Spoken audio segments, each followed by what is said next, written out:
Okay, we're live to the internets. Finally.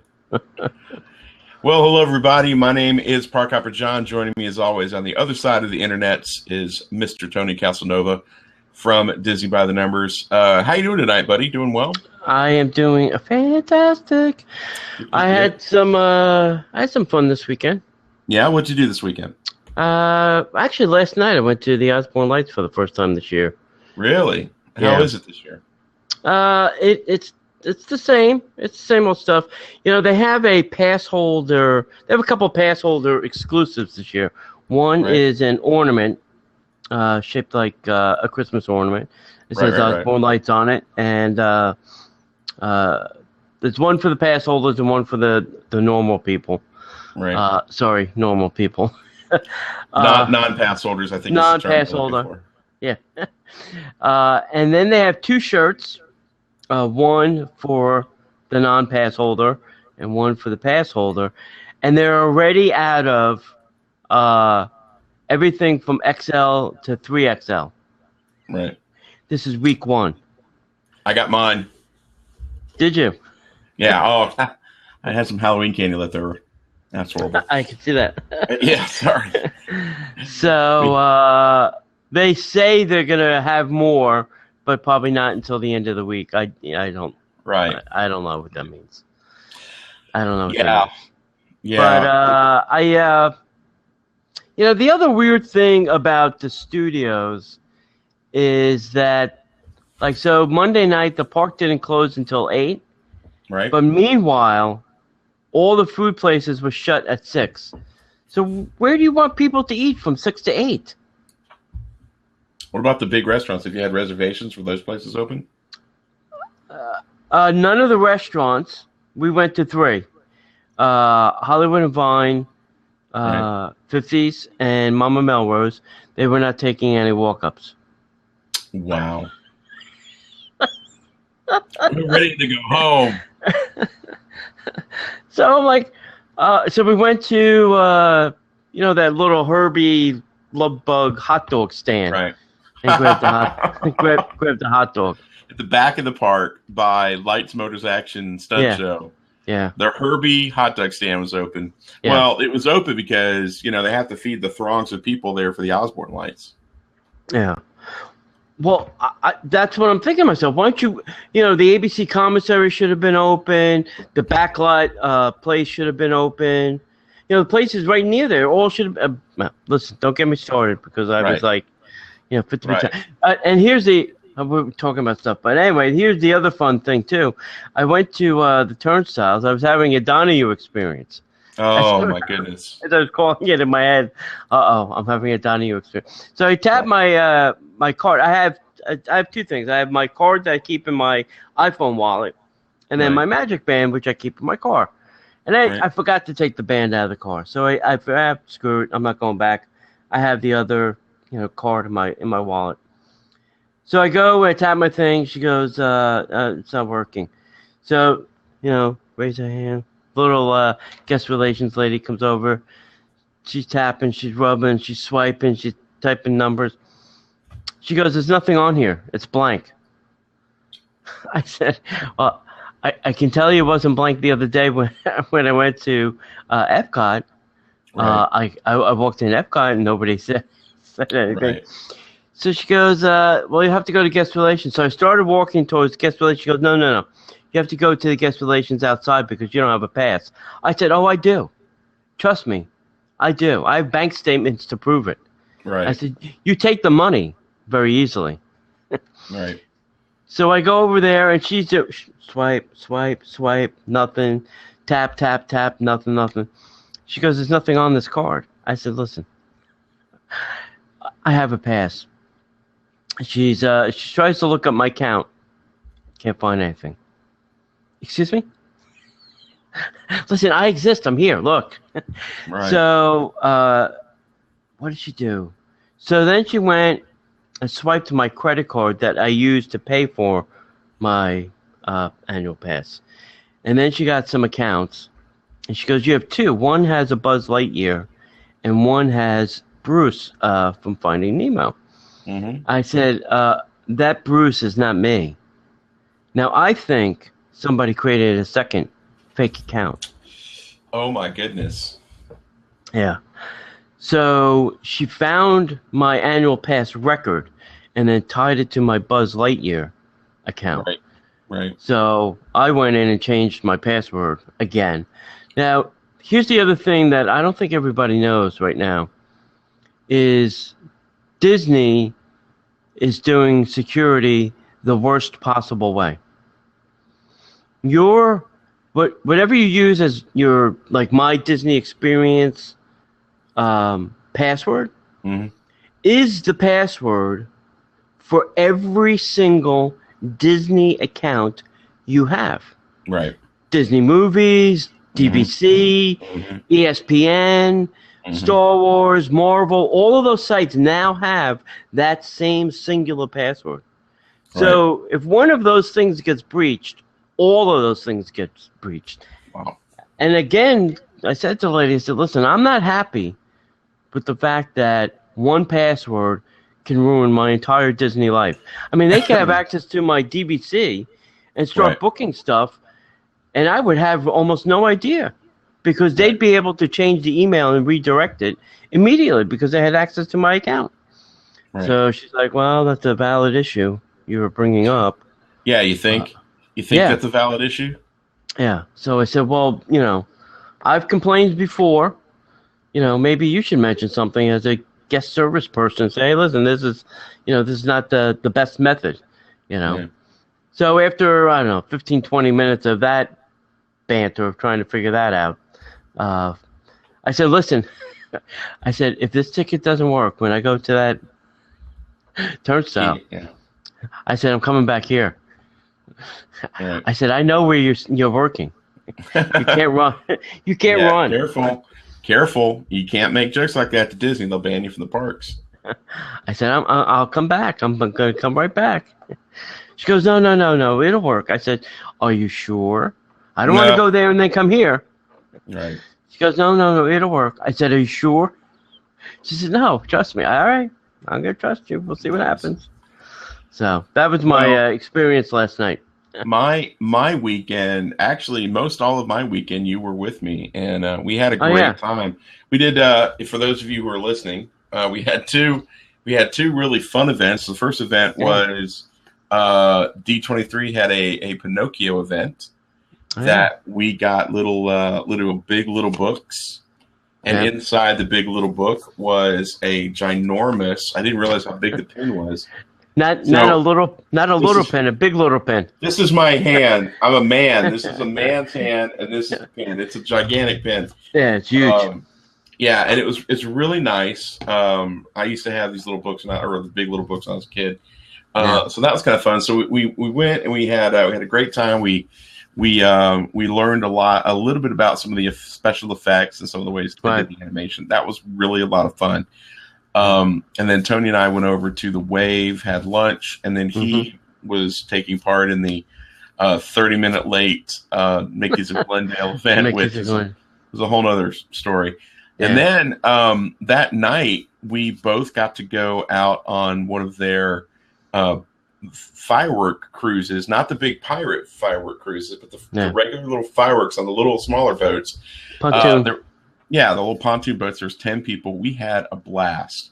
We went out in the middle of Bay Lake, and we learned a little bit about Bay Lake, and we learned a little bit about the couple of islands out there. And then we went around and watched the water parade, and then we trucked on over and we watched Wishes from the boat. And then we circled back around by the Grand Floridian and the Poly, and then we hit the shore, and it was great. Yeah, it was good. It was a little chilly. Yeah, a little chilly. Yeah. Yeah. If you had shorts like me, I knew it was going to be cold. So I wore jeans and I had a long shirt. The thing is I really think we should do this as a podcast meetup. We should get a group together and do that. We should definitely do that. And I don't know when we're going to do that, but we would do it.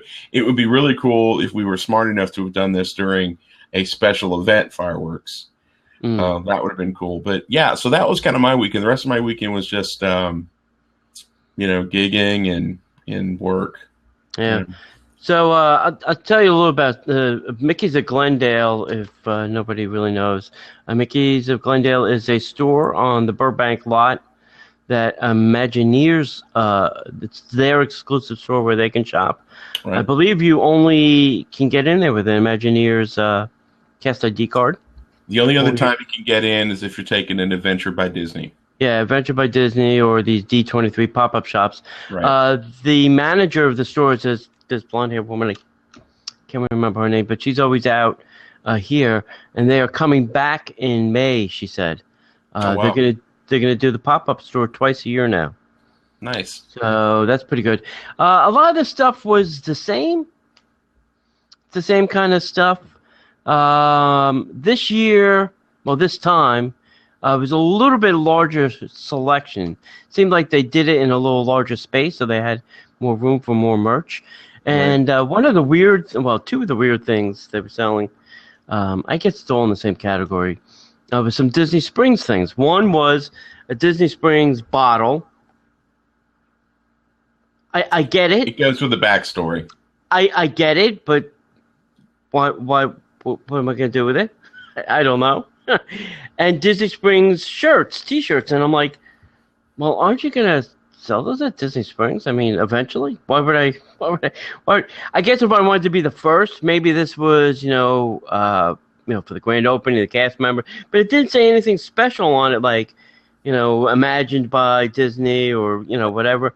So I was like, well, I'm just gonna wait. I'm sure I'll be able to get one because at this event, you can't use your pass holder discount. I'm like, well, I'll be able to get this shirt cheaper later. Right.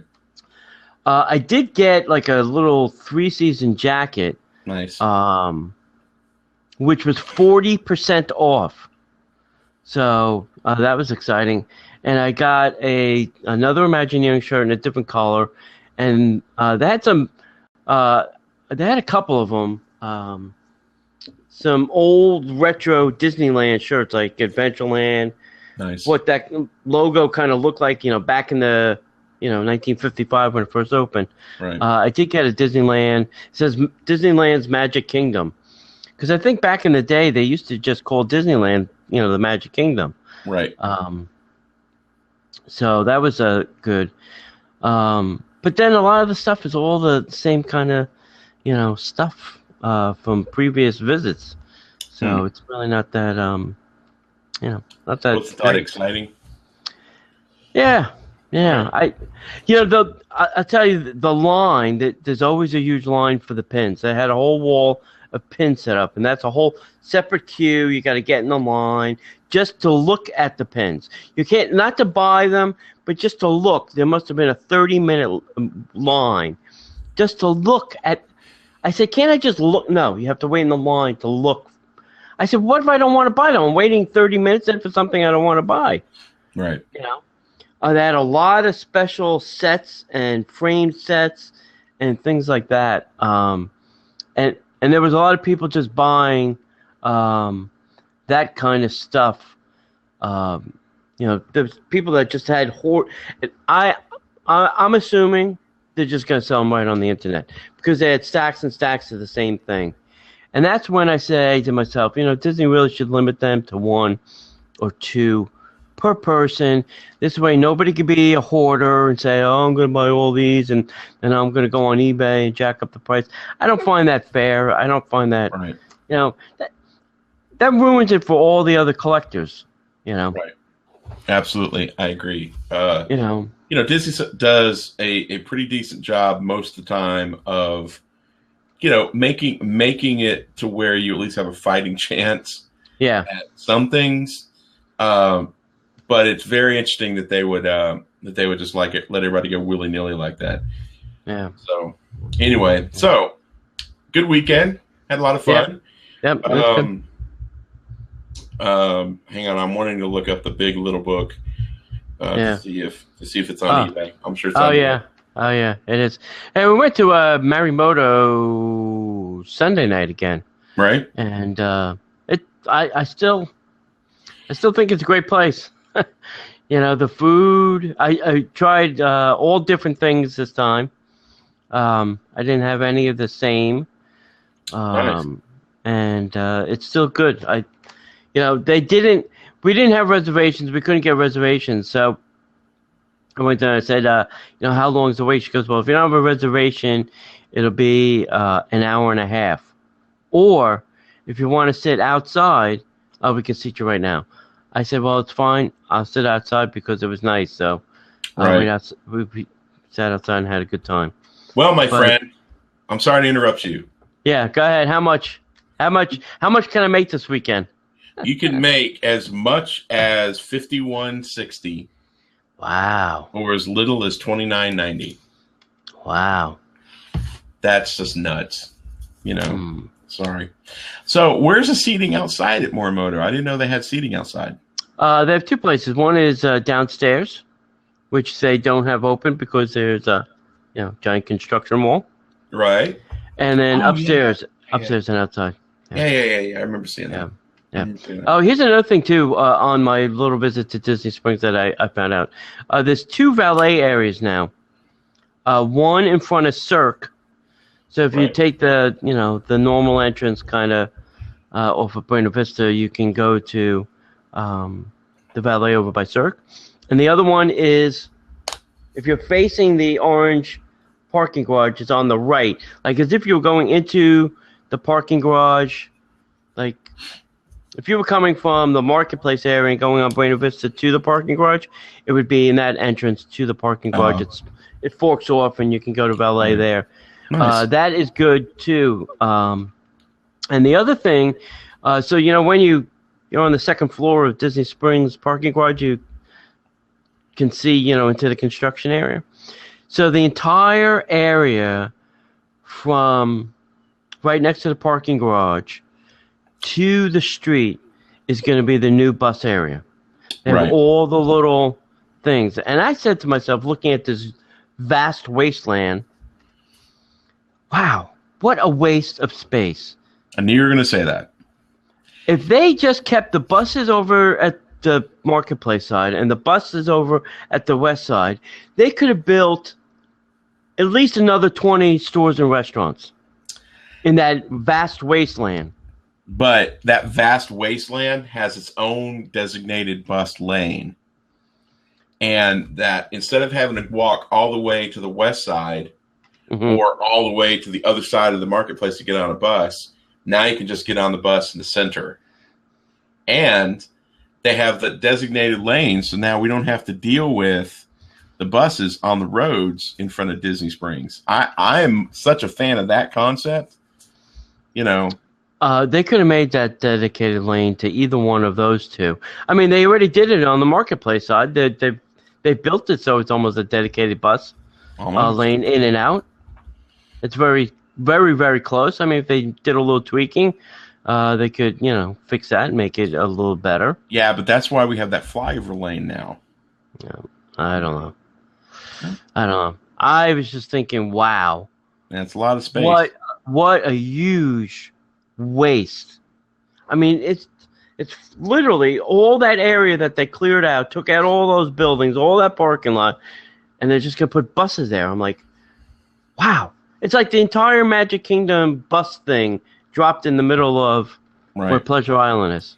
Right, and they've more than probably quadrupled the amount of buses they can bring in and out of there, though, because they have that space. That begs the question, are they going to get rid of the other two bus drops? Because this is going to be, I mean, how many buses do you need going to Disney Springs? Right. Well, with all are they going to make 3 stops? I mean, I don't know. I say get rid of the other two, make the one in the middle the primary, and just use the boat transfer for the others. If you want to go from there to the other 2 areas. Right. Because literally now, if you were to just go straight right by Jock Lindsay's, there's a boat. Right. I mean, so literally go from bus to boat and go to either one. Right. I don't know. Yeah. Well that's good. Well, let's get into the news. Let's get into the news. Let's talk about some. Let's talk about some stuff. Before we jump straight into the news, we do want to mention a couple things. If you are going to be in the Orlando area on November 28th, the weekend, in a couple of weeks, we would love to have you come over and visit us at the Winter Summerland Miniature Golf Course, which is near the Blizzard Beach. Water Park. So that's going to be Saturday, November 28th from 2 until 4. You are responsible for your own golf fees, but they're not that expensive. And we would love to have you. We're going to hang out. We're going to play a round or two of golf. We're going to have some good times. And who knows where we're going to wind up after that. And then if you're going to be in the area on the next weekend, the 5th, December 5th, Saturday from 2 to 4, we're going to be opening up the new Club Disney at Disney's Hollywood Studios in the new Sunset multi-use building. What is that called? Sunset something. I don't know. It's their new multi-use building right beside Rock and Roller Coaster. So that's going to be from 12 until 5. I'm sorry. That's going to be on December 5th.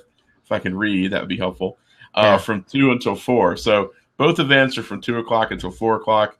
We would love to see you there. We're going to hang out at Hollywood Studios for a little while and see what kind of trouble we can get into. And then we're going to, we'll figure something out. Yep. So those are the next meetup. If you're interested in what's going on and I wasn't clear enough, you can always find us over at DisneyParksPodcast.com. And you can always find us on Facebook.com/DisneyParksPodcast. Yep. Yeah, we do have the events posted on the Facebook too. So if you are coming, you want to RSVP and tell us you're coming, that'll be cool too. That would be good. That always helps us out when we're trying to see how much stuff we have to bring. Right. Hey, Christmas is right around the corner. If you're looking for a little gift to get, your favorite Disney fan, I have a book called Disney by the Numbers. It's all about facts of the Walt Disney World. Hopefully we'll do a Disneyland edition. But if you would like to get a signed copy, go to DisneyByTheNumbers.com. And on the left-hand side, you can see a link to the DBTN bookstore. And there you can purchase your book. I will sign it, number it, and send it to you. And the reason it's numbered is each copy gets a little number, and then I keep track of them on the website. So you can see where your number ranks or what book number you have. Right. Unfortunately, I had to retire Bob's number.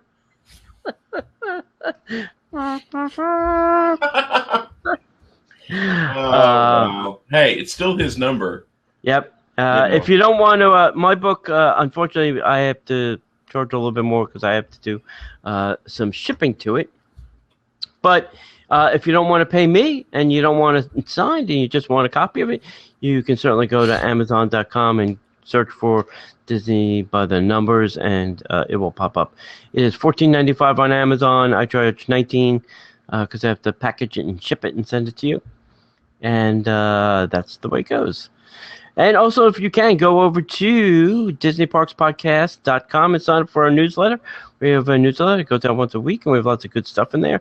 Yep. And, geez, we got to really, I don't know, I got to find the time.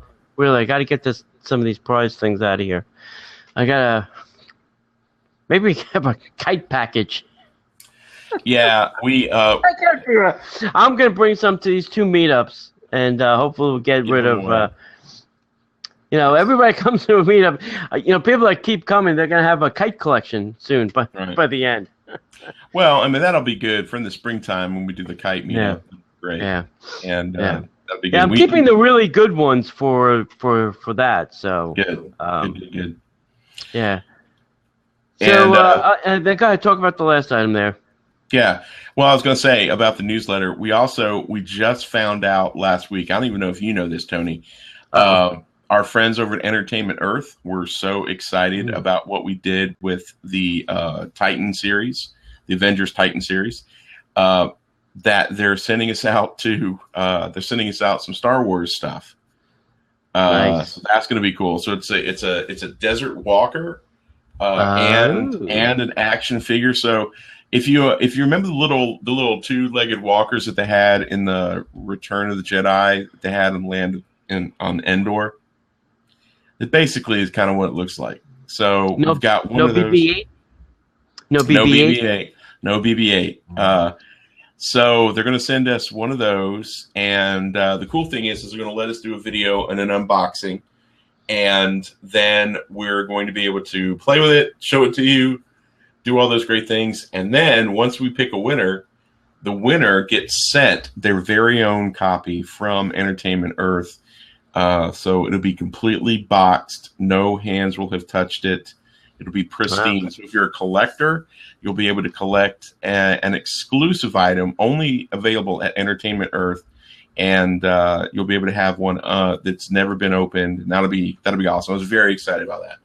So what do we know the line of stuff that they have for the Star Wars, the new Star Wars? Oh my gosh! If you can think of it as far as like collectibles for Star Wars, EntertainmentEarth.com has. They got everything. All the new characters, and they do.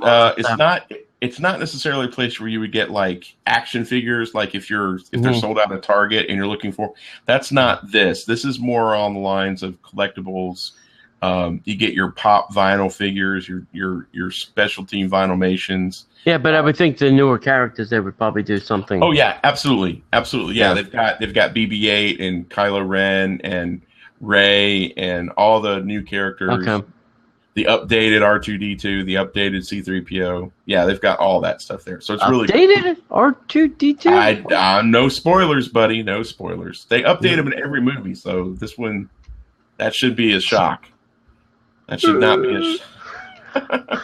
And the last thing I want to tell you about is if you haven't gone over to our Patreon page at patreon.com/Disney Parks Podcast, all one word, we would really appreciate you helping support the podcast. We do this because we love it. We appreciate you guys out there, and we try really, really hard to bring you the best Disney news and discussion. And we're trying a bunch of new things this year. We're just trying to build the community, and we thank you guys so much. It's awesome meeting you guys in the parks, spending time with you at the meetups, and the things that we do with web hosting and all that stuff. It does cost a little bit of money, and if you feel like you love the podcast so much that you would consider supporting us financially, we have some incredible rewards built in. So at every level, you get a certain amount of incredible swag, and it's not just stickers and buttons. I mean, it's some pretty cool stuff. So I'm very excited by that, and we've got some really great partners that we've worked with, and we've got some other things we're going to be adding along the way. So patreon.com/Disney Parks Podcast. Please visit that page. Consider supporting us, and we really do appreciate all the love and support you guys give us either way. So there's that. So you ready to get into the news? I missed Gary this week. I don't think he's done any shows. I haven't seen anything this week, but I wasn't really paying attention. It's been a busy week for me. Yeah. So the very first piece of news I thought was a rumor, and I thought it was a rumor until I went to the Disney corporate, which is WDW News site, and I saw the article that the post that I saw was referenced. But apparently, Disney has decided to cancel their full-blown season of The Force. But what they've decided is their fireworks based on Star Wars will run nightly. So they're not spending the money for the season of The Force, but they are spending the money to do the Star Wars fireworks show every night, which is great. So for the time being, we're going from Frozen fireworks to Star Wars fireworks. And there's that. So despite the big, huge announcement at D23's Expo this year, Walt Disney World has decided to change how they're rolling out many of the aspects that would be part of this season of the Force event at Disney's Hollywood Studios. A lot of the event pieces are rolling out in dribs and drabs from now until January 5th, but it seems Disney is going to advertise the pieces individually rather than package it all into a season of the Force. So as far as that is concerned for Walt Disney World, that no longer technically exists. So all of that being said, here are some of the pieces. We're going to tell you the pieces of what's happening for the non-happening season of the Force. But this is what we know. This is what we know for sure is happening. Knock on wood, pending any natural disasters. So we're going to have the fireworks show starting on January 5th, which is Symphony in the Stars, a galactic spectacular. Guests will be treated to a spectacular finish to their visit into Walt Disney World's Disney's Hollywood Studios, involving a dazzling Star Wars-themed fireworks show set to memorable Star Wars music throughout the saga. There will also be an added charge dessert party offered for the show. Mhm. Shocker. Yep. Guests will be able to purchase admission to a dessert party during the fireworks show featuring themed desserts, specialty drinks, blue milk, and a souvenir Chewbacca Stein. $99. That's got to I've be got my so guess. many. Yeah, 99 or 125. Probably 99. Specialty snacks will also be available throughout the day. Guests can experience the Star Wars throughout their palettes. Various novelty items, specialty foods inspired by a galaxy far, far away, such as blue milk, panna cotta. Panna cotta is awesome. Panna I'm not sure I'm ready for blue panna cotta. Padawan limeade, BB-8 lemon and buttercream cupcakes, and a Han Solo souvenir kids meal served in a Han Solo themed bucket will be available at various locations inside Hollywood Studios. I am so sure that Harrison Ford is excited to be a part of a bucket. Oh yeah. You know you've made it when Disney makes a bucket out of you. We're gonna give Harrison Ford the bucket treatment. Yeah. Another new offering beginning on the 5th is the First Order Stormtrooper patrols. Now, I was kind of looking forward to this. As guests enjoy the sights and attractions at Hollywood Studios, they may come face to face with First Order Stormtroopers who will patrol various areas in the park, interacting with guests during their mission to find members of the Resistance. Now, when is this all starting? January 5th, a week and a plus after the movie comes out. Interesting. So I'm not sure why they made the decision to not do the Season of the Force thing. Maybe they just weren't ready. So the Season of the Force was they were going to do the launch bay, the Star Tours thing. Right. That's what they were. That was the original plan. Right. So and I've heard, all that's been scrapped, and we're going to get this in its placement. No, I've heard that most of these pieces were part of that Season of the Force, but they're not calling it Season of the Force. I've heard rumors I've seen on a website that they've already added the new Star Wars Force Awakens scenes to the event.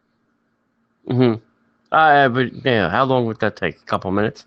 It's digital. Yeah, it's an upgrade, Yeah. Somebody plugs in a USB stick, we're done. Right. But to be fair, I appreciate that they're adding it, but we don't know anything about it. Yeah. We don't know who the hero, well, outside of Luke, Leia, and Han Solo and Chewbacca and the droids from the original series, we don't know exactly who we're supposed to root for yet. Yeah. So I would be if I were you, buddy, I would be very cautious about riding that ride before the movie comes out. No, I'm not gonna. I have a feeling it's due to getting some construction pieces and things and all that other stuff that they want to do. Get that all in place before they make that leap to closing more things, possibly. Right. Right. I think they want to wait. They're talking about the studios. One of the Osborne Light guys was telling me that they bought the Osbornes out of their contract. That's why they're shutting it down. The family did one last walkthrough this year, and they said that Disney had to promise that they would keep the level, the quality of the lights, and that they would, if they were to buy them out, that they can't do this somewhere else in a smaller, and make it a diminished thing. Just put up half the lights. Right. If they're going to do it, they have to do the same full-on, Right. show. Right. So that was interesting. So I think a lot of this, stuff is, the Christmas season is coming upon us, and it's the busiest time of year, and I don't think they want things shut down, more things shut down. There's no capacity there as it is. I mean, you could spend 20 minutes in that park and be done. Right, and that's this year. Now, what's that going to be like next year? It's going to be horrible. Because what I don't understand, and I know demolition and construction. Demolition goes a lot faster than construction.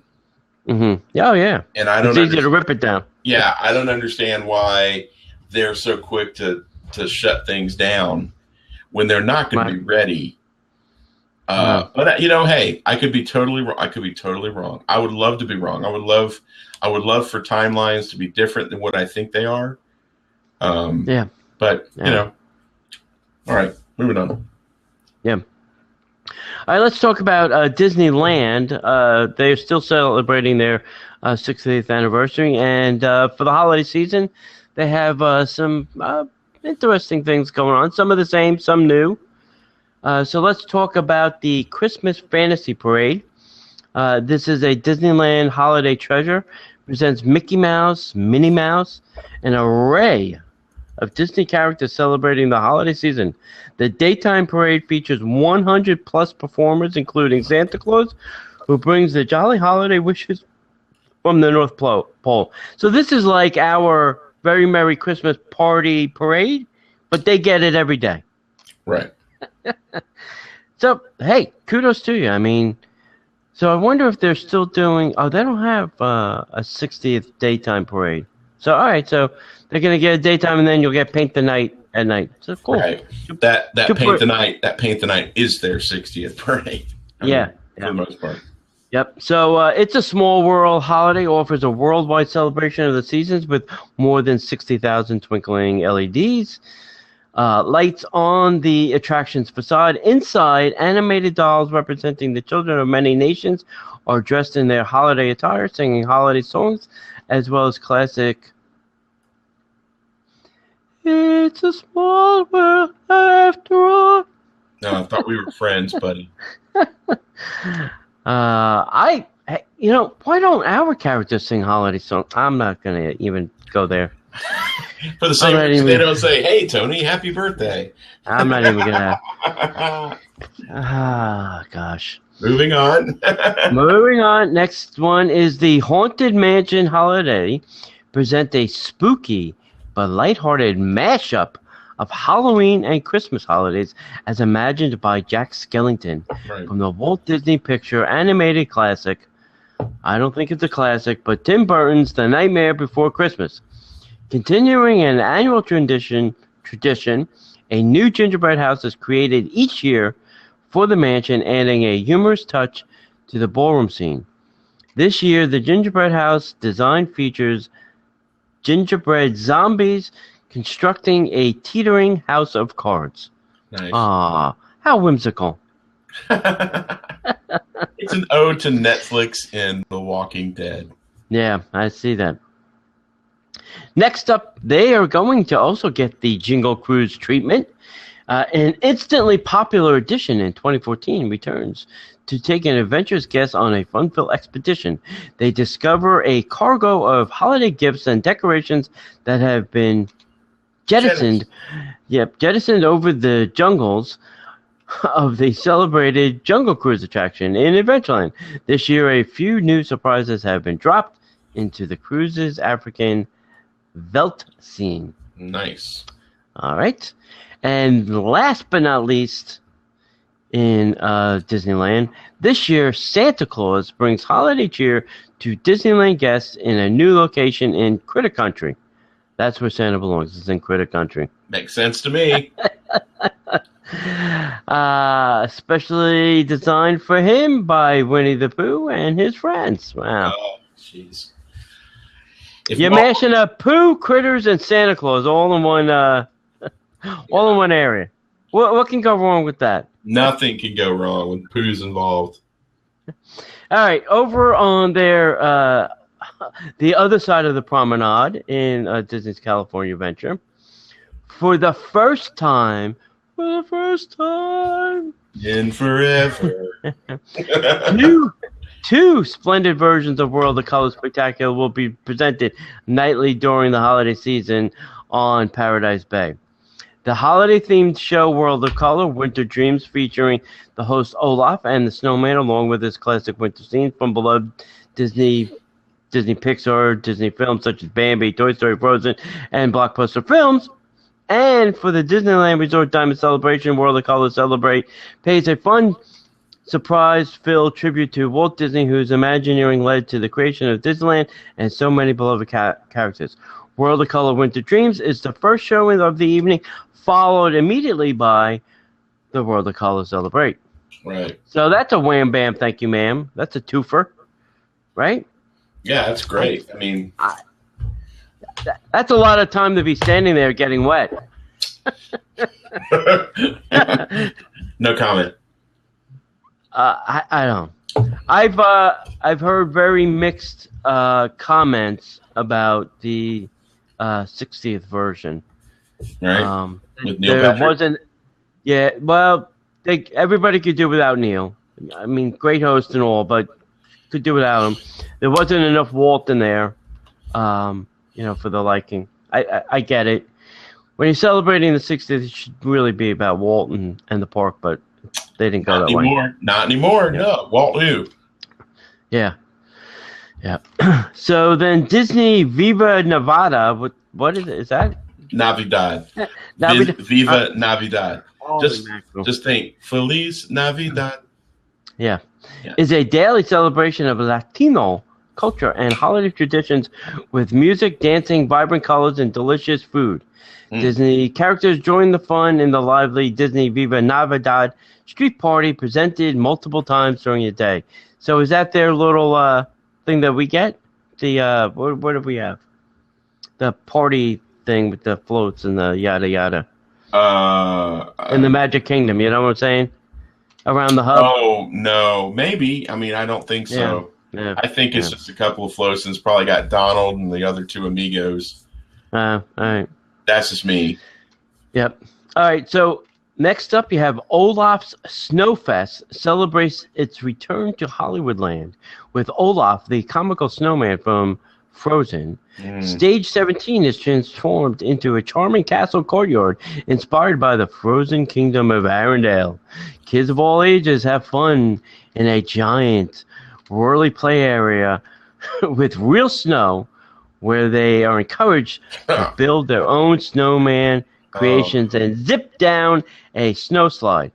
Guests who wish to observe the icy fun will have a nearby viewing area, music and storytelling entertainment with presentations throughout the day.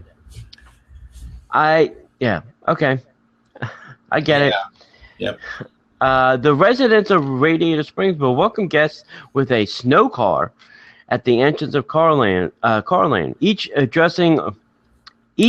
addresses along Route 66, Flo's V8 Cafe, Fillmore's Taste in Cozy Cone Motel, and more will feature holiday decorations reflecting the personalities of the cars who live there.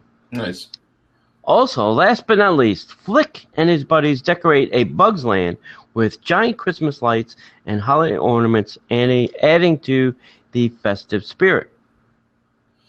In the downtown district area, guests can take a break from holiday shopping and dining to go skating on Olaf's Frozen Rink.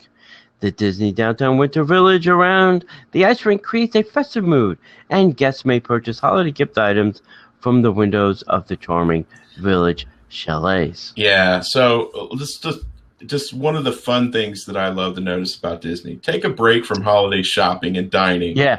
To go skating into Olaf's ice rink. And Right. you can have you can purchase holiday gift items from the windows of the charming village chalets. I'm like, whoa. I thought I was taking a break. I'm taking a break. And dining. Now you're offering me food and shopping opportunities. I wish well, first I think it's the fake plastic ice that they're using. Obviously, because it is California. Yeah. And second, why don't we get that down here in Florida? Why don't we get an ice skating rink? We had that Frozen thing for a long time in Hollywood Studios. No, but I'm talking about Disney Springs. So why don't we have like an ice skating rink? We didn't have that last year. We've never had an ice. No, that's what I'm saying. We've never had it. No. Maybe when it's done and there's more space, maybe the construction. Right. Right. Because their ice skating rink started when our construction started, so maybe the two things just couldn't happen. Right. You keep holding on to that hope, my brother, and see what happens. All right, I am. Man could dream. If you were as excited as I was this week when Epcot got a brand new exhibit at Innoventions and slept through it like many people did, let me bring you up to speed. The Glidden Paint Company has unveiled Colortopia at Innoventions here at Epcot. The Glidden Paint brand unveiled this new exhibit, which is a new colorful experience inside Innoventions at Epcot, which is part of Walt Disney World Resort, that entertains, informs, inspires guests about the power of color. The world is a carousel of color. Sorry, I couldn't resist. Colortopia exhibit, brought to us by Glidden Paint, welcomes park guests to explore the many aspects of color and the impact it has on the world around them. At the Colortopia exhibit, the Glidden brand invites guests to walk through 3 unique areas to encounter exciting interactions that bring to life color theory, the psychology of color, and the perception of color, all while engaging guests in a fun and surprisingly hands-on activity. The Colortopia exhibit, brought by Glidden Paint, demonstrates that color is not only a visual treat, but also a dynamic and emotional experience. At a visit to the highly interactive over 300, sorry. I can see where you get tripped up, man. Yeah. The over 3,700 square foot Colortopia exhibit is expected to last for about 30 minutes. The exhibit, Colortopia by Glidden Paint, is comprised of these 3 zones. The power of color. In this special design standing theater, guests will enjoy a short presentation that explores the psychology of color by immersing guests in a full spectrum of colors. In the Color Lab, guests can play Color Mix and Match, an informative game that allows guests to mix red, green, and blue to create bold new colors. What about yellow? Isn't that a prime color? On second interactive station, Spinning Spectrums teaches guests about the persistence of color vision throughout painted spinning discs. Here, guests can try to guess what color their eyes will perceive once the multicolored discs start to spin quickly. In Color Our World, guests can play with fun color shades while they wait to receive a magic paintbrush, which they can use in the studio to bring the world around them to life. The Colortopia experience extends beyond the exhibit to the Colortopia mobile app and website, allowing guests to bring a world of colorful fun into their own homes. So this is cool. I love that Glidden is doing this. You know, it does what Innoventions has always done. It brings in companies to showcase what they do, and it gives people a reason to get into the air conditioning. And they learn stuff. But, oh man, I really am that guy in the show. When I was a kid, this is a story that you might not even know, Tony. All right, shoot. I think I was 17, 18, and my parents had split up, and my dad brought me to Disney. That was a big deal. He wanted to bring me to Disney. And we went to the Magic Kingdom. And I remember turning down the opportunity to ride 20,000 Leagues Under the Sea, a decision that still kicked my butt, my own self, for not riding that ride. Yeah. We did a couple of things in Tomorrowland, and I was constantly on him, like, I want to go to Epcot. I want to go to Epcot. I want to go to Epcot. I want to go to Epcot. Because I wanted to get in the Innoventions and the Communicore area and do all those really cool technological things. Right. We're just not doing that at all. Yeah. You know, I think the color stuff is great. Yes, kids and people need to learn about color and all that stuff. But, you know, and I am saying this from an opinion that I've not been here yet, but I'm not reading or finding out anything that talks about technology. And I don't see how that is translating to Future World, Epcot. You know, I just think that Glidden Paint decided, hey, we're going to throw a few $1 million at this Epcot thing. And Disney was like, we'll take your money. So what did this replace over there? Oh, is this the area that was the bank the piggy bank thing. The piggy bank, that's what I thought, Tim. Yeah, I think this was all that area because the other side, the other interventions, the thing is like, I'm not, yes? You have Sum of All Thrills on the other side. Yeah, the other side, was that where they had the food and wine festival where you could pick up your glasses? Yes. Mm-hmm. Yeah, so all that was blocked off. So I don't think this is that side of interventions, but I'm glad there's something there. In my heart of hearts, I just wish that it would fulfill a little bit more of the, showing off technologies and things that we normally wouldn't see in our everyday lives. Right. Make it something that a young kid would be like, I've got to go there. Yeah. Yeah. I, too, was kind of the same. When we used to go to Epcot, I always wanted to go to these two, places, the Interventions East and West, because that's where all the cool hands-on things that you can touch and try and play and, really, get into the technology and stuff. And, right. Now the piggy bank thing was stupid. Who cares about saving money? Well, yeah, right. Well, they're not teaching that in school either. But the thing is, nobody's teaching it. It's impossible for Disney to get on the front end of technology anymore when a kid can have this. Yeah, sure. They have the entire world, within, tablet. I grab my tablet and I can go anywhere in the world. Yeah. So I get the problem. I can grab my remote and go anywhere. Right.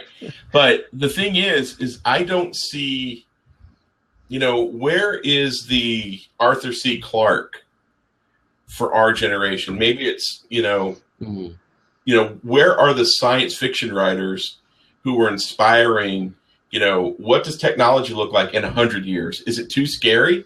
Is, technology implanted inside of us? Is it wearable tech? Is it, limb replacement tech? Is it, what does technology look like 100 years from now? That's what I want to see in Epcot. I want to see people dreaming big. I don't mind if they fail. Yeah, I thought Bill Gates wrote a paper on that. Recently I thought he wrote a paper on, what technology, will look like in 10, 15 years. And maybe even further out, Right. Listen, technology for me is the Jetsons. Right. When we can get to that state, that cartoon was done in the 60s? Right. 50s. Yeah, they had flying cars. We moved up and down tubes. We dehydrated food instantaneously. We had something that did our hair and showered us in a thing, and and something that dressed us. That is what I want to get to. That. That's what the future is for me. I want to be George Jetson. Right. When a movie like Back to the Future comes out and they pick a date in 2015 and people look back at the movie and go, well, we don't have hoverboards. We don't have self-tying shoes. Right. We don't have this. We don't have that. We don't have this. Yeah. We've lost something. Now, all that being said, I don't want to be the negative dude. We have amazing technology. We have. Yeah, we're using it right now. Yeah, we're utilizing Blab. I love Blab. Yeah. We're utilizing amazing technology for communication, but Communicore was supposed to be that. It's no longer a big deal when you could take a photo on the attraction and you can email it to your friends. Yeah? Well, check this out. I'm on Periscope right now, and I'm Periscoping all my family back home. That's not a big deal to me. Right. And it's impossible to keep up with technology. I totally get that. But we can take another 100, 200-year leap in dreaming. Okay. There was even in Disneyland in 1955, there was the House of the Future, built by Monsanto. If you go back and look at that, we still don't even have that. We don't have that, and that was done in 1955. Right. Correct. You know. Correctamundo. So I don't know. I don't know what to tell you. Yeah. The future, I guess, is not here. The future is not so bright. I'm not even wearing shades. Yeah, exactly. All right. What else we got? All right, let's move on. All right, over here in speaking of Epcot, right over where you were, over in Interventions, Captain EO is dead again. Disney's killed him one more time. Out he goes. Michael Jackson is the boomerang attraction. He comes, he goes. He comes, he goes. He comes, he goes. He comes, he goes. He's just like Mary Poppins, only he's here, he's gone. He's here, he's gone. He's here, he's gone. He's here, he's gone. All right. So anyway, Disney and Pixar Short Film Festival is to debut at Epcot's Magic Eye Theater. I love the way they give that theater a name. That's crazy. Anyway, we know how much Disney Parks fans love our animated films and shorts.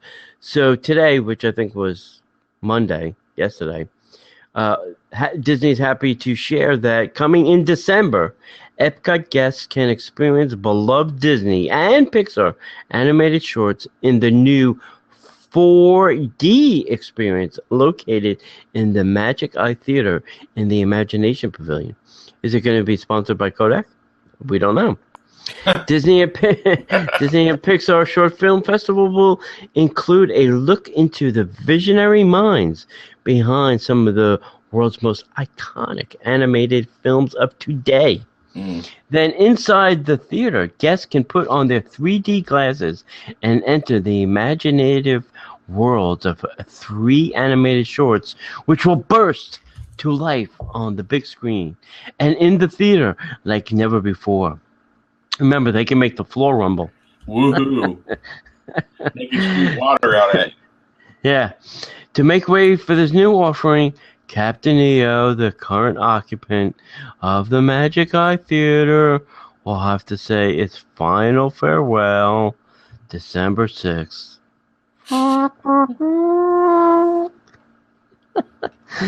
Hope many of you are able to come out and see the changes one more time. Yeah. Yeah. Been there, done that. I've seen it come and go so many times. I don't know if it's coming or going anymore. They keep going and coming and coming and going. Did you see the Tomorrowland preview they had at the Magic Eye Theater? Yes. Do you remember when they first started doing that, the incredibly long wait times because the floor wasn't moving? The floor were not simpatico. Yeah. It works for me fine. I didn't have a problem with it. I saw it, and when the kids stepped off the bus, the whole went boom. Yeah, it works fine for me. Yeah. Well, I had like a 15-minute wait because in Imagineering, or not the Imagineering, but the technicians, whatever you call the guys who turn the wrenches could not get it to work. But anyway, I think this is awesome. I'm very interested to see what they pick. Again, though, a funny thing was we were talking about this weekend. There is how many people were at that event? A couple hundred at the D23 thing. Yeah, they filled up the theater. Yeah, they filled up the theater, so it was like 250, 200 and some odd people got up early on a Saturday morning to drive to the AMC theater at downtown Disney, at Disney Springs, to watch a movie that we all own at least one copy of. Yeah, or you can watch on the internet. Yeah, and we learned a little bit more about it. And I totally get it, and it was great seeing it on the big screen. The Disney Pixar shorts, we all have them. I mean, if you're really a Disney fan, you've got both sets. Plus, they're on the front of every Pixar movie. So I mean, we've seen these, and great, they're adding a 3D or a 4D experience to it.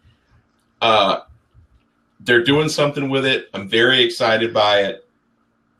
I just, again, I want to see the making of, part. what did they call you? Take a look at the visionary minds.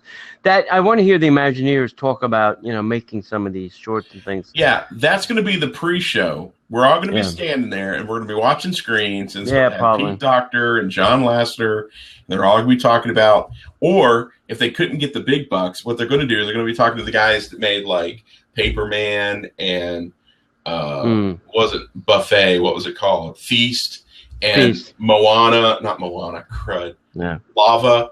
They're going to talk to those guys about how they created that stuff, and that's awesome. I totally love that. But it's just this simple, I'm frustrated, and you hear it every podcast. And guys, if you're out there listening, please forgive me. We've gotten lazy as Disney fans. We've come to expect mediocre, and we get excited over things that we shouldn't be excited about. This is great.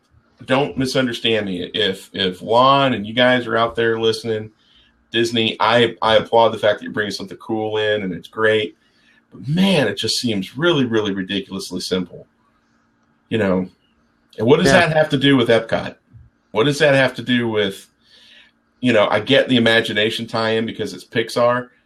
That says something when Pixar is your benchmark for imagination. If they would have done that in One Man's Dream, I would have been fine with it. But I agree with you. I mean, here's the thing. Stop putting stupid things in that theater. It's time to find something to put there permanently. Right. Reimagine the Imagination Pavilion. Right. It's as simple as that. Right. And there's a lot of dead things. Ellen's Energy Adventure, there's never a line for. Never. Right. The Body Wars building, whatever, the Festival Center, is empty. The Odyssey is empty. The Imagination Pavilion is empty. I mean, come on. Do something. Start building some better and new attractions. Right. But people keep coming. Well, all I know is the bottom line is not hurting. So they're not, there will be a tipping point, and I've said this before and I'll say it again. There's going to be a tipping point when Universal starts winning consistently. And they're already doing it. # winning. Yeah. No, I can't say that. Yeah. But, but you know what I'm thinking. Yeah. Anyway, and it's not like, don't misunderstand me. I love Universal, and I really dig going there, and I have a great time when I go, and I love a lot of people out there. It's not a competition, but when you've been the best for so long, and it just seems apparent that the farther we get away from Walt, the less and less we're really imagining. We're not really imagining. We're losing who we are as as fans and as a park. Right. So yeah. Anyway, speaking of, we started off the show talking about how Walt Disney World is not getting Season of the Force. Right. It only seems fair that we should talk about Season of the Force happening over at Disneyland Park in California. Huh. Now, there are aspects of this that they have that I've heard that we are supposed to get, but they were not in the press release that I read. So, all that being said, Disneyland Park in Southern California is preparing to celebrate the excitement around all things Star Wars with a brand new themed experience in Tomorrowland beginning on November 16th. Well, it's already started. It started, so this recording, 2 days ago. Yep. Season of the Force will take guests to a galaxy far, far away with these special experiences. The Star Wars Launch Bay, which we should be getting as well. This new area offers opportunities to visit favorite Star Wars characters, special exhibits, and peeks at the new Star Wars The Force Awakens, and so much more. You can choose your destiny with special character experiences. You can either choose the dark side, and you can meet Darth Vader, or you can choose the light side and fly casual at the makeshift Rebel base to meet the most famous co-pilot in the galaxy, Chewbacca. I love how they went street cred with that press release. Yeah. That's so funny. Right. You can explore both the dark and the light side with their themed galleries. The Dark Side Galaxy, you get an authentic look at pieces of Stormtrooper armor, as well as famous Sith lightsabers once wielded by masters of the dark side. On contrary, you can explore a galaxy filled with Rebel flight helmets and lightsabers once wielded by Jedi Knights. That would generally be interesting to me. You get a preview gallery where you can see items built exclusively for Star Wars Launch Bay by the same prop workers who worked on the upcoming film Star Wars The Force Awakens. That means nothing to me because, okay, here's something that Steve worked on. Well, Steve worked on Star Wars. Was this in Star Wars? No. Okay, great. Now what? Now what? Then you get the Starship Gallery. You can discover models of famous starships from throughout the Star Wars saga. You can join the battle in the Star Wars Game Center. I would dig this for about 10 minutes. You can play the latest games for Star Wars Galaxy, including Disney Infinity 3.0, featuring park-exclusive toy box levels. This kills me. Hyperspace Mountain. Yeah. Guests launch into a galaxy far, far away aboard Hyperspace Mountain, finding themselves in an action-packed battle between Rebel X-Wings and the Imperial TIE Fighters. Let me pause for just a second. Have you seen the video for this? No. I have. How awesome is it? It's pretty good. Let me ask you this question. We're told we can't do anything like this to our Space Mountain because it would take at least a month to retrofit and all that good stuff for space ghost and we would ruin the experience for our international visitors. Correct. Mickey's Not So Scary. I call bullshit. I do as well. They've only had 15 to 20 days since their last Halloween party, and then they've got this anyway. So they took out Halloween. They put this right in. Right. Continuing on the awesomeness, Star Tours, The Adventures Continue. The popular attraction features a new scene inspired by the upcoming Star Wars The Force Awakens. We're getting that as well. Now, these last two pieces, I've heard that we're getting, but I don't know when. Star Wars Path of the Jedi, relive Luke Skywalker's path to becoming a Jedi in a film that recaptures favorite Star Wars moments on the big screen. The Tomorrowland Theater presents Star Wars Path of the Jedi, which is an exclusive cinematic event. That's interesting. But Jedi Training, Trials of the Temple, which will open December 8th, guests will experience a twist on the Jedi training experience when they encounter new characters and a new villain from the popular Disney XD series Starbucks Rebels. Choose your side when the Force. Choose your side when Season of the Force is happening at Disneyland Park in California. That is so incredibly awesome. I'm very jealous and I'm very upset because we don't have that. Yeah. Go Google the hyperspace Space Mountain. Yeah. Pretty cool. Pretty interesting overlay. How they did that. So. Hey, I know we're going to have to edit this, but do we want to talk about this thing because it's kind of old? The next thing. It doesn't matter to me. We can not talk about it. We don't have to. Okay, go ahead. That's fine. Go ahead. Want to skip it? I don't know. Are they still closed tomorrow? I mean, by the time people hear this, it'll probably be open. Yeah, that was my pushback. I'm like, okay. It's kind of old news. Right. Although, I mean, it would be interesting to talk about that they closed the park for 2 or 3 days. You know, but I don't know. Your call. We can let it. I'll let you do the Osborne Light thing, and I'll just talk about the Santa Claus thing. Satan Claus? Yeah. Santa Claus is coming to town here at the Disney Springs Marketplace. Oh, yeah. Before we get into the Santa Claus thing, I was, like I said, I was down at Marimoto's, and right next to the boathouse, between the boathouse and Jock Lindsay, there's a little area where they have like the little, band people, doing their thing or whatever. Well, they put up this god-awful, ugly representation of a Christmas tree. Yeah, I saw that. I do understand it's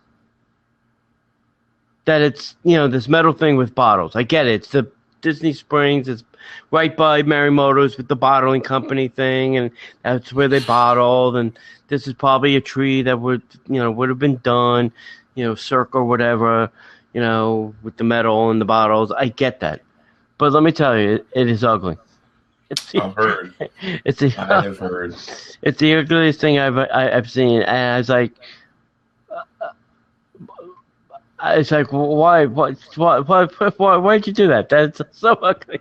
I don't know. I just I was not very impressed, and I posted the picture, and I think most people kind of agreed, Right. that it wasn't their best spectacular work. So, Well, you go be the judge. You go look at the tree, and then come back and tell us, an email, a comment, a phone call. I don't care, Facebook, however you want to tell us. Tell us, because I'm really interested to think what other people, have to say about this thing. And listen, it's not the only Christmas tree. I'm using my air quotes. At Disney Springs, there are many other trees that they have going on. But this is just one in the new area, so I'm assuming they took some time and effort to design this thing, and they came up a little short. That's all. Right. Well, Christmas tends to be that one holiday where, and it's funny, especially at Disney, Disney fans love their nostalgia. That's why Disney's so popular, because we love nostalgia, and we like classic Christmas icons, and I get we want to go futuristic and stuff. Hey, you want to do something like that? We have a park dedicated to nothing but future at Epcot. Or you really want to go crazy? Put that in Tomorrowland, and that's actually Tomorrow-y. Yeah. If they made a Christmas tree out of different cell phones and put it in Epcot, I would have said, that's perfect. All right. Recyclables. I would have walked right past it and then never thought twice about it. Right. But this tree just doesn't fit where it is. It sticks out because it's so odd. Right. Yeah. All right. So anyway, Disney Springs Marketplace is getting a Santa Claus, and although today was in the high 80s in Central Florida, Disney Springs is beginning to look and feel a lot like Christmas. Holiday music is filtering through the speakers, which is very true. Nice. I heard it. Trees and ornaments have been installed overnight, and the guests get their first glimpse at Santa's Chalet, which has been recently relocated to a new location across from Ghirardelli's Ice Cream Chocolate Shop. I think last year was over by World of Disney. Can't put it there this year. There's a lot of construction going on. Like last year, and I didn't do this last year, and I'm going to go do this year. You can check in at the podium to join the virtual queue line, which means less time waiting in line, so you can get to see Santa. So upon your arrival, you'll receive a pager from one of Santa's helpers. When it's time to take your place in line, you'll be notified. Simply return to the podium within 10 minutes. So that means don't go too far. In the meantime, you can shop, dine, and enjoy. I don't know where you can dine in 10 minutes, and enjoy your holiday decor and festivities throughout Disney Springs. Right. Santa will be greeting guests daily through December 24th. Then you have to go back to the North Pole. Right, it's kind of work to do. Yeah, between noon and 10 p.m., Santa Goofy will take over from December 25th through the 29th and during the same hours. And if you have Disney's Memory Maker package, your photo passes with Santa are included. Of course, Santa's always willing to smile for a few selfies, too. Yeah. To see the latest Disney Springs holiday happenings, follow at Disney Springs on Twitter and their brand new Instagram account. Be sure to use the hashtag Disney Springs for your chance to be featured. Happy holidays from Disney Springs. Indeed. That's great. I mean, are these photos also available to the pass holders? With the free, if you're a certain level, you get the free downloads now. I don't know. Probably. I don't know either. Yeah, I'll have to go. If they're included with the Memory Maker package, then yes, it'd have to be. Yeah. Oh, that'd be good because I think I'll go take my picture now for next year. It'll be my Christmas card picture. Yeah, that'd be great. So, keeping in the vein of the holidays and Christmas, I'm not sure when this show will go live. Hopefully, it goes out before this. We get it out tomorrow, or if you're listening to this after the 18th, I'm really, really sorry. But you can actually watch the Osborne Family Spectacle of Dancing Lights live at Disney Parks blog. Now, it's not every day that we pimp Disney's blog, but I thought this was something really good to share, especially because it's the last year. And the cool thing is they're gonna do this live. If they do what they did with the last couple of live things that they've done, they put it on YouTube. Right. And I love that only because then you can have that forever. You can download that off of YouTube and you can keep that forever. Because this is the one thing in the Park Hopper house is really, really bothering us as this is going away because we love this so much. But Disney says their series of unforgettable holiday live streams are going to continue this week with a live look at the Osborne Family Spectacle of Dancing Lights this coming Wednesday, November 18th at 10 p.m. Eastern. Doesn't the park close? Yeah. So they're doing a special gathering. They're having a Disney Parks blog meetup, and that's when they're going to stream this. Right. So it'll be a smaller crowd, obviously. Right. So this year's display runs through January 3rd, which features millions of dancing lights, plus displays of angels, toy soldiers, a spinning globe, reindeer, angels. I said angels already, and so much more, including a nativity scene. Thank God. Anyway, join us for the live stream at Disney Parks blog's main page on Wednesday, November 18th at 10:30 p.m. Eastern Standard. The live stream will appear in a fresh blog post at the top of their site. Don't forget, you can join the conversation during the live stream on Twitter using the hashtag Disney Holidays. I watched the fireworks show. They did that last week, right? Mm-hmm.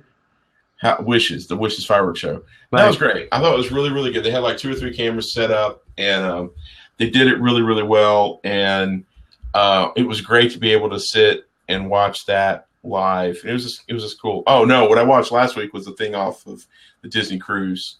Oh, okay. The new Tangled, the musical. I'm surprised they don't get one of the special Facebook Live accounts and just stream it right off of Facebook. They have a Facebook account for everything. Yeah, but I think some of that thing, and I think you're going to discover that as you move forward, trying to get that for yourself and for us, I'm sure, is the amount of content that you post consistently.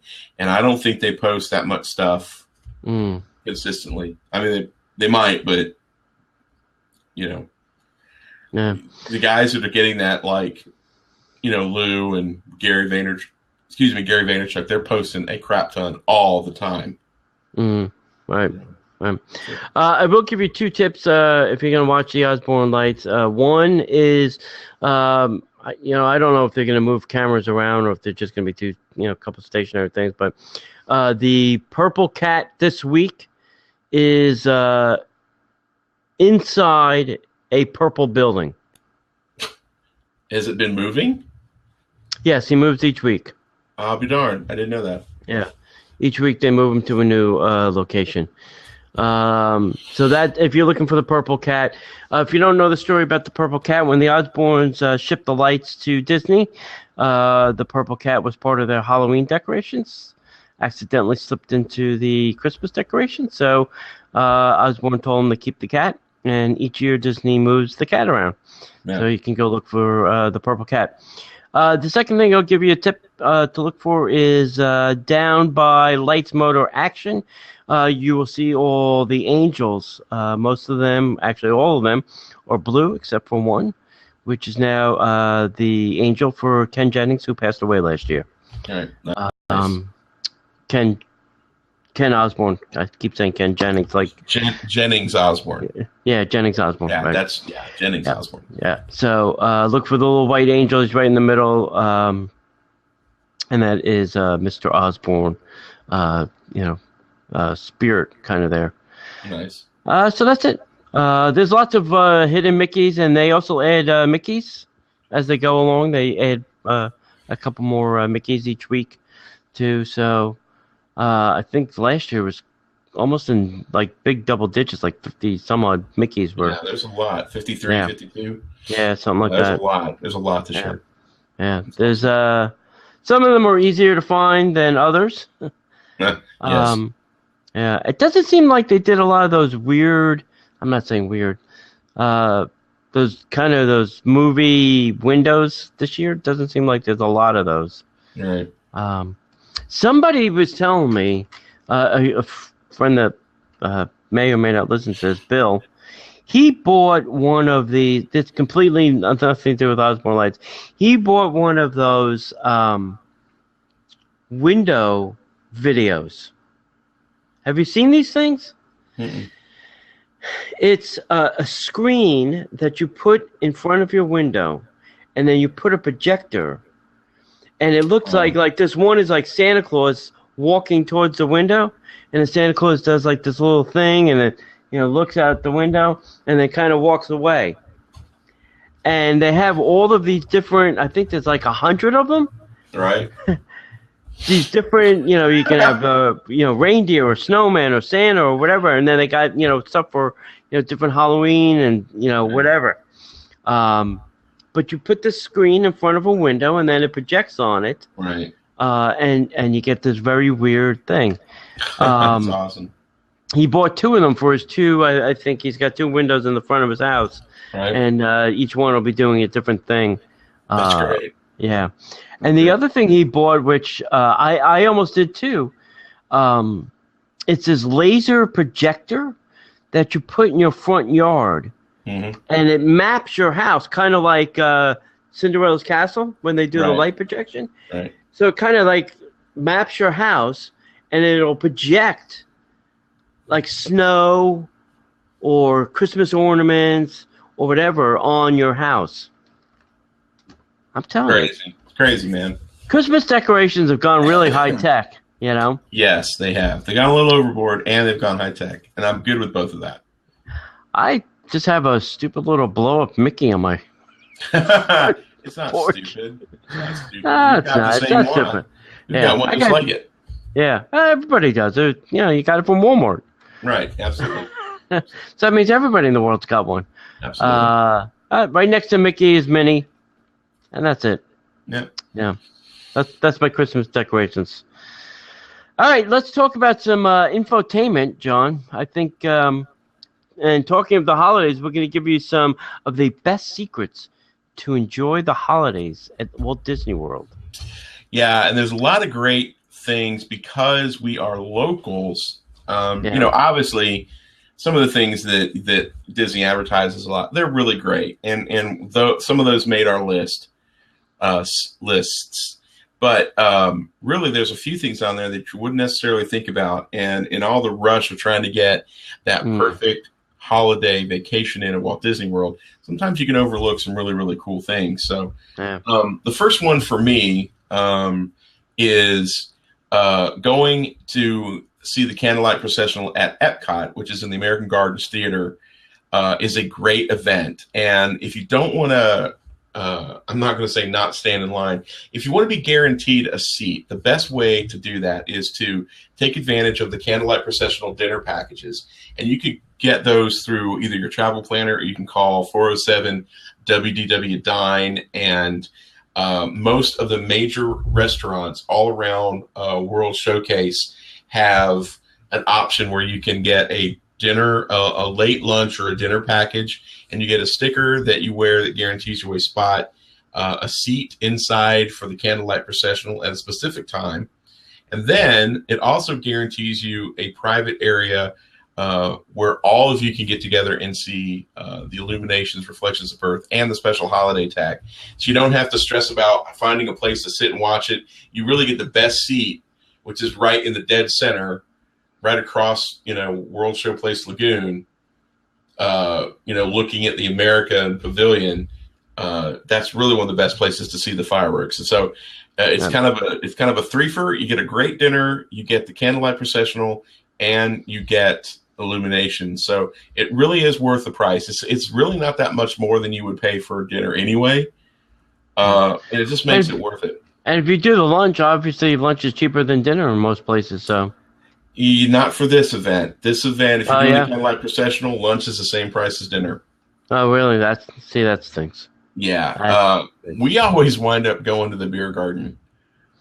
It's the same price anyway. Yeah. The Biergarten. The Biergarten. So we get the Oompa band, and we get all the meat in tube form that you can eat. And all the schnitzel. Yes, exactly. So what's one on your list, buddy? Yeah, so the first thing on my list is the Mickey's Very Merry Christmas Party. That's, really Christmas doesn't start for me in the parks until I go to a Christmas party. Right. It's kind of, I just remember taking my kids. I remember taking my parents. It's just always a thing that we used to do, when we used to come down and visit, we weren't living here. It was kind of the thing that kicked off the holidays for us. Right. And I really enjoy, probably the best place to watch the parade for the Christmas party is on Main Street because it snows on Main Street. Right. And I think that makes it a little bit more fun.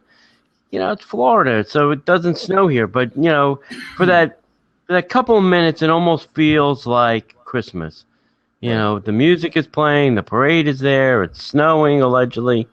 It gives you that feel of, maybe what it would have been like in Marceline, in Disney's hometown, when he was doing his thing. Right. And, trying to figure out what he wanted to be in life. So, right. I really enjoy the Christmas party. There's some parts of the Christmas party I could do without, like the Tomorrowland dance stage. There are things that need to, be tweaked. Right. But hey, the toy soldiers always do it for me. Right. Right. I love these guys. They don't all look like Mickey, but that's it's the fun. Right. I do love Christmas party, and the hot chocolate and cookies is probably the best stuff any parade could offer you. Yeah, it's liquid crack, man. That's all it is. Yeah, those cookies are delicious. Yep. And it's a shame they only give you 2 at a time. I just want to double fist those mitts. Right. And a great thing about it is one of the reasons that it made the list as a secret is if you are visiting or you do not have an annual pass, you only have a seasonal pass, but you want to be able to come to the park, Magic Kingdom, the Christmas party ticket is somewhere in the neighborhood of $70. $79.99. $79.99. If you're a Florida resident, you can get it for cheaper. The cool thing is you can enter the park as early as 4 or 5 o'clock. 4 o'clock. Yeah. So you can get into the park at 4 o'clock. You can bebop around and have fun in the parks. And then at 7 o'clock, the park closes to regular guests. So all the guests have to leave, and then it becomes Christmas time. And I think the park stays open till midnight or 1. So, you can get a full 8 hours or so in the park for just the price of the Christmas party. And I think that's a great way that you can save a little bit of money. I mean, because the parks are now, what, 105? 105 for the Magic Kingdom. Yeah. Yeah. So. And the other thing, too, is the characters in the Christmas garb, I think, is very nice. I haven't heard if Mickey is in his Christmas thing or is not in his Christmas thing. That drives me batty every year. Mm-hmm. I got to hunt down Christmas Mickey. Disney just, I think, does it on purpose now to just drive me crazy. I got to hunt down Christmas Mickey. I'm sure they're thinking about that when they plan it. I'm sure they're looking back in my file. Mr. Casanova. Mr. Casanova. Let's see. Christmas Mickey complain about. Let's make sure he's not in his stuff this year. So, anyway, all right, what's up on number 2 on your list? The next thing for me would be to resort hop and really just enjoy the decorations. And I think that obviously if you can get to a resort, and the big secret about the resorts, you don't necessarily have to have a reservation for dinner to visit a resort. You can tell the guard, I'm really just here to look at the decorations. I'd like to just come in and maybe shop and see the resort. They'll let you in. It's crazy. Yep. You know, or if you want to tell them that you're going to a bar, tell them you're going to a bar. Whatever works for you. But go to the Grand Floridian or the Polynesian or the Contemporary and get on the monorail and go to the 3 resorts on the monorail loop and visit them and check out the really cool decorations. Another great option is to go over to the Boardwalk or the Yacht and Beach Club. And the cool thing about that is you've got Boardwalk, Yacht and Beach, and the Swan and the Dolphins. You've actually got 5 resorts that you can check out there and see the different holiday decorations. And you can see how each resort decorates specifically for the theming to that resort. And the only caveat that I have to say about that is on nights where the Christmas party is happening in the Magic Kingdom, you are not going to be able to go to the monorail loop resorts. They close it down pretty tight on those nights. But you can go to the Boardwalk, the Epcot area resorts. Also, do not forget that the Animal Kingdom Lodge does Christmas as well. And the trees there are gorgeous. You can also go to Wilderness Lodge. Love the trees there at the Wilderness Lodge. And that's one of my favorite resorts to go to at Christmas time. Yeah. To be honest with you. I'll throw you one additional resort that you left off your list that has some pretty good decorations, and that is Shades of Green. Right. I've never been there. And you can go to that guard shack and just tell them that you're going to see the Christmas decorations. I've done it twice now, and they'll let you in to go see the Christmas decorations in the lobby. They got a pretty nice tree there, and I think they still have. Do you remember those big Mickey figurine things that they had in each city and each famous artist from whatever? I think they still have one of those there too. Oh, wow. If you're looking for a big Mickey figurine. And don't forget the Four Seasons. Yeah. Oh, I'd like to go see their Christmas decorations. Their Christmas decorations were amazing last year. Yeah. I don't remember their decorations. Can't remember now. Yeah, we will. I'll have to go back. Yep. All right. So keeping in the resort hopping, John was talking about the Christmas trees and all that. A lot of these places also have these huge gingerbread decorations. Right. The Grand Floridian's got a whole gingerbread house that they sell gingerbread out of. Right. The Boardwalk's got a whole gingerbread thing. So, besides all the trees and those things, a lot of these places go overboard in, food decorations such as these gingerbread houses. I don't know what somebody was saying that Gaylord Palms does something besides ice. Do they have a gingerbread thing there? I haven't been there. I don't know. I've not been to ice, but I'm sure they have some really cool stuff. Yeah. Yeah, I don't know. But, not only do they have the gingerbread house, the Grand, they also have, or they're finishing this week, they're finishing up the gingerbread frozen thing there. And I found out an interesting, I don't know if you got to talk to some of the people that we were riding the boat with this weekend. They sell gingerbread shingles at the Grand Floridian, and they sell them at the Contemporary Resort. Right, yeah. Different recipes. Oh, yeah? So the Grand Floridians are more... Victorian, very crisp, break, easy. The ones at the Contemporary are much more moist and soft and my kind of cookie. So it's a couple different recipes, a couple different things there, and it's just worth going and checking out. Yeah, interesting. Yeah. Right. All right, what else you have on your list there, John? The last thing that I wanted to share with everybody is one that gets forgotten about. Well, it's kind of a twofer. One is both of these take place in Fort Wilderness Campground. If you visit the Fort Wilderness Campground, if you're in the area, you are really losing out on not taking a half hour and just riding through the campground and seeing all the incredible Christmas decorations. Wait for the sun to go down and drive through. It's unbelievable, and I am not even kidding. Yeah, it's almost as good as Osborne Family Lights. Yeah, what it reminds me of that show that they have on ABC is that Christmas light battle Right. whatever. It's like that. It's like what campground is going to outdo the next campground? Right. It's going to outdo the next campground. Yeah, so that is a freebie, totally a freebie to do Yeah. At Fort Wilderness. But the one best secret that I would like to share with you is it does get cooler in in Florida. And if you're not here for Christmas, you can still take advantage of this. They do horse and buggy rides through the campgrounds, and it's open air buggy, and you get in, and they've got blankets and stuff, and you just ride around, and it's a horse-drawn carriage.